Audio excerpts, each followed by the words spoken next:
नमस्कार, मैं हूं आकाश और लगातार हम लोग चुनावी समर में कूद चुके हैं और चुनाव से संबंधित बहुत सारी बातें कर रहे हैं।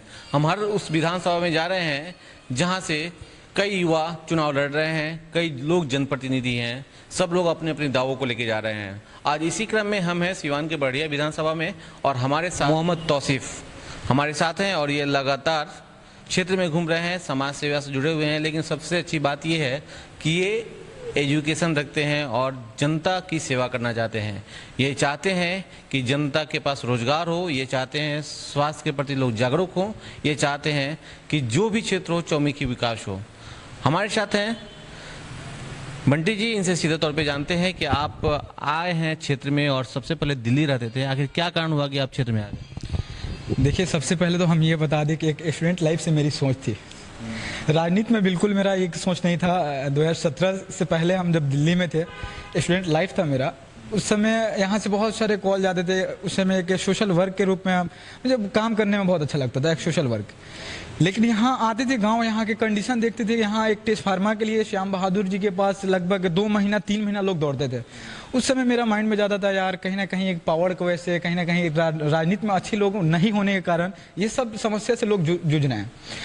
तो ये सब देखते हुए हम बोले कि युवा एक हैं और ऐसे लोग, अच्छे लोगों को राजनीति में ज़रूरत है।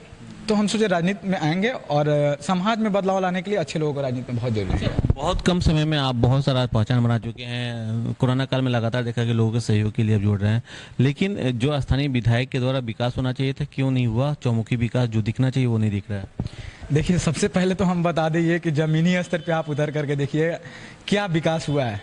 क्योंकि यहाँ जो विधायक हैं, 15 साल विधायक रहे हैं, 5 साल जीरादेई और 10 साल यहाँ, इनका विकास ज़मीनी स्तर पे कुछ नहीं दिखता है। जब चुनाव आता है तो ये शिलान्यास करते हैं और आचार संहिता लग जाता है, कोई कारण काम रुक जाता है। जामो वाला रोड देखिए, इससे पिछला चुनाव में भी ईंटा गिरा और कुछ हुआ नहीं, और अभी भी वही कंडीशन है। और ऐसे हर एक बहुत सारे गांव में जो रोड है, सड़क है, नाली है, हर एक जगह बहुत गंदा कंडीशन है। इस बार जनता मूड बना ली है कि इनको हटाना है विधानसभा से, और विधानसभा से हटाना ही नहीं, ये जनता कर रही है, कोई तौसीफ नहीं कर रहा है। जनसंपर्क में जा रहे हैं तो ये सुनने का मिल रहा है, लोग कह रहे हैं कि इस बार हम लोग उनको उखाड़ के बिकने का काम करेंगे बढ़िया विधानसभा से। देखिए, ये एक बहुत बड़ी बात है कि युवा इतना जज्बाजी सोच रखता है। तौसीफ जो है सीधे तौर पे ये चाहते हैं कि जनता के बीच जाएं, जनता की जो समस्या है, छोटी से छोटी समस्या जिसका हल नहीं हो पाता है, और छोटी से छोटी समस्या के लिए लोगों को कई जगहों पर दर दर की ठोकरें खानी पड़ती है, और इन सारे मुद्दों को लेकर ये क्षेत्र में है। फिलहाल मैं आपको बता दूं कि सिवान के बढ़िया विधानसभा सिवान का एक हॉट सीट माना जाता है, और यहाँ के जो विधायक हैं वो नीतीश जी के बहुत प्रिय हैं। नीतीश जी के प्रिय इसलिए हैं कि वो उन्हें सर श्याम बहादुर कहते हैं। सर श्याम बहादुर क्यों कहते हैं, ये एक बहुत बड़ा सवाल है। लेकिन हमेशा मूड में रहना, नर्तकियों के साथ ठुमके लगाना, ये उनका प्रिय क्या कहते हैं पेशा है। वो विधायकी कम करते हैं, लोगों की सेवा कम करते हैं, लेकिन इन जगहों पर अक्सर देखे जाते हैं। क्या कहेंगे आप? उनका तो विकास मेरा यही दिखता है कि ऑर्केस्ट्रा में ठुमका लगाना, भट्टी में दारू पीना, ताड़ के नीचे ताड़ी पीना। मतलब 3 विकास के माने, मतलब देखा जाए तो ये 3 विकास बहुत जोरों शोर से उनका दिखता है। और आपके चैनल के माध्यम से हम ये बता दें कि लगभग 3 साल से 17 से हम जमीनी स्तर से उतर करके सुबह 6 बजे मॉर्निंग में निकलना, रात 8 बजे, 10 बजे, 11 कभी कभी बज जाता है क्षेत्र से वापसी होते घर पे। एक मेरी सोच है कि समाज में बदलाव लाने के लिए ना एक अच्छे लोगों का बहुत ज़रूरत है, और मेरे यहाँ ऐसे ऐसे प्रत्याशी को टिकट दिया जाता है। अब इस बार देखिए, महागठबंधन से, राजद से सुनने में आ रहा है कि बच्चा पांडे आ रहे हैं। तो इस मतलब जहां तक हम सुने, अभी तक कुछ कंफर्म नहीं हुआ टिकट कटा है या नहीं, लेकिन अगर उनको मिलता तो एक तो दारू बेचने वाले आ रहे थे और दूसरा पीने वाले आ रहे थे। तो ऐसे ही लोग क्षेत्र में क्या विकास कर सकते हैं? नहीं, बिल्कुल आपका जो विचार है और जो आपने अंदाजा लगाया वो बिल्कुल सही है कि बच्चा पांडे टिकट खरीद के इस चुनाव में कूद रहे हैं, और उनको लगता है कि पैसे के बल पर हम चुनाव जीत जाएंगे, पैसे के बल पर बढ़िया विधानसभा के लोगों को खरीदा जा सकता है, लोगों को थोड़ा पैर छू के, थोड़ा प्रणाम करके उनके मन को मोहा जा सकता है। लेकिन ऐसा कुछ नहीं है।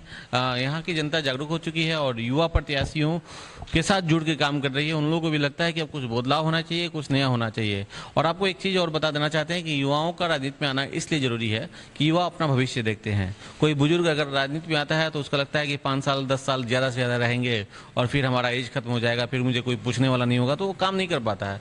लेकिन युवा अगर राजनीति में आते हैं तो उसका पूरा ज़िंदगी उसके साथ पीछे पड़ा हुआ होता है, तो वो चाहता है कि हम बेस्ट काम करेंगे, यानी अच्छा विकास करेंगे, तो आगे के समय में उनकी अच्छी पहल होगी, अच्छी पहुँच होगी, लोग ज़्यादा जानेंगे। बिल्कुल सही कह रहा हूँ। देखिए, जो आप बोले हैं, एक युवा हैं हम, और एक युवा के लेकर के तो काफ़ी अच्छी सोच रहती है, क्योंकि हम भी एक युवा हैं। और मेरे बुजुर्ग लोग बोलते हैं भोजपुरी में कि युवा ही देश के भविष्य वालो। तो जाहिर सी बात बा, एगो युवा वानी और युवा अच्छा कुछ कर सकता है समाज में। एक मेरी सोच है कि अपने बहड़िया विधानसभा में लगभग कोविड-19 में आप देखिए, इससे पहले चमकी बुखार में देखिए, या बाढ़ पीड़ित में, ये सिर्फ अपना विधानसभा ही नहीं, बिहार के हर एक जिला में, हर एक विधानसभा में तौसीफ काम किया है। और राजनीति में आने की मेरी एक सोच थी कि एक पावर आ जाएगा तो और अच्छे से काम करना पड़ेगा, क्योंकि बाढ़ पीड़ित में हम जब काम करने गए तो उस समय जेल भी गए, बहुत सारे समस्या से मतलब झेलना पड़ा, बहुत सारे कठिनाई आई रास्ते में, लेकिन सब कुछ झेलते गए। इस विधानसभा में मेरे 42 से 43 पंचायत में लगभग डोर टू डोर 243 गांव कंप्लीट कर चुके थे। दूसरा राउंड कैंपेनिंग मेरा चालू है। इस बार जनता मूड बना ली है कि चेंजिंग करना है, और ये चेंजिंग करके एक युवा प्रत्याशी लाना है, जो एक तौसीफ जनता का रही है। तौसीफ एक नेता के रूप में नहीं आ रहा है, तौसीफ एक बेटा के रूप में आ रहा है, क्योंकि बेटा बन करके तौसीफ काम किया है। वहाँ कोई एजेंडा क्या होगा इस बार का एजेंडा? देखिए, हम बता दें कि मेरे नीतीश कुमार जी कहते हैं कि नशा मुक्त बिहार बनाना है। बनाने के लिए दारू भी बंदी किए, लेकिन दारू बंदी नहीं किए, ये होम डिलीवरी करवा दिए। अभी उनके विधायक श्याम बहादुर जी अभी फिलहाल दारू पी करके, और बहुत सारे चैनल पे बाइट भी दिए हैं, बहुत सारे चैनल पे बाइट दिए हैं, और पीते रहते हैं गांजा दारू। तो उनका विकास है, वो तो कहते भी हैं कि हमारा आदत हटे, ये कैसे छूट सका था। तो नशा मुक्त, ये तो विकास में कुछ है नहीं, चेंजिंग कुछ किए नहीं ऐसे। लेकिन एक मेरी सोच है कि तौसीफ विधायक बने या नहीं, इस चीज़ का सुधार जरूर कराएगा विधानसभा में, एक बेटा बन करके, एक प्रत्याशी के रूप में बन करके, या फिर जैसे, क्योंकि एक विकास के लेकर के देखा जाए तो मेरे ही विधानसभा में, जिस आप पंचायत में, जिस मेरे गांव में बैठे हुए हैं, बेंदुसार बुजुर्ग के नाम से जाना जाता है, यहाँ 5 साल में एक भी बार विधायक जी दिखाई नहीं दिए हैं। बहुत सारे लोग कॉल भी किए हैं, फिर भी दिखाई नहीं दिए हैं। तो इस बार जनता मूड बना ली है कि इनको हटाना है और अच्छे प्रत्याशी लाना है। देखिए, ये एक बहुत बड़ी बात है कि युवाओं का जोश और लोगों का आशीर्वाद रहे तो युवा लगातार क्षेत्र में बने रहेंगे और विकास की सोच बनी रहेगी।